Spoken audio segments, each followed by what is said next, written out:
మిత్రమా, భార్యాభర్తల మధ్య ఏజ్ గ్యాప్ ఉండటం అనేది కామన్ మిత్రమా.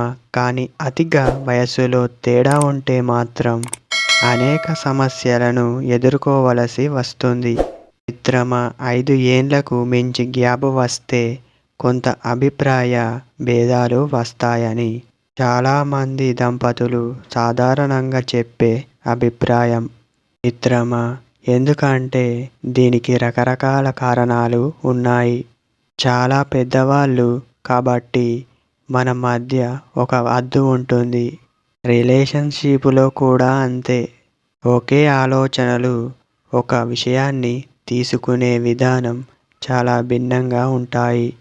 ఇప్పుడు వయసు పెరిగాక వచ్చిన ఆలోచన ఇది సరైనది. వయస్సు అంతరం ఉన్న వ్యక్తుల మధ్య అభిప్రాయం భేదం ఉంటుంది. ఇక్కడ ఇద్దరికీ వారి సొంత ఇష్టాలు ఉంటాయి. వయసులో తేడా అధికంగా ఉంటే సామాజిక వ్యత్యాసం ఉంటుంది. వారి అభిరుచులు భిన్నంగా ఉంటాయి. వారు పెరిగిన వాతావరణం, వారు నేర్చుకున్న సంస్కృతి కూడా ప్రభావం చూపుతాయి.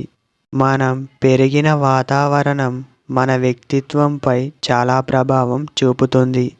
జీవిత భాగస్వామికి స్వేచ్ఛను ఇవ్వకపోతే నన్ను కట్టివేస్తున్నారనే ఆలోచన మొదలవుతుంది. సమస్యలు కనిపించడం సాధారణం. పునరుత్పత్తిలో కూడా సమస్యలు ఉంటాయి. ఇవన్నీ కుటుంబంలో సమస్యను పెంచుతాయి. వయసు ఎక్కువగా ఉన్నవారు అధికారాన్ని ప్రయోగిస్తారు. చిన్నది కావడం, అంతగా తెలియకపోవడం, అన్ని నిర్ణయాలు స్వయంగా తీసుకోవడం, నాకు అన్నీ తెలుసు అనే వైఖరి పెరుగుతుంది. ఇలాంటి సమస్యలు కుటుంబాన్ని కూడా బలహీనపరుస్తాయి. ఇలా అనేక సమస్యలు ఉన్నాయి.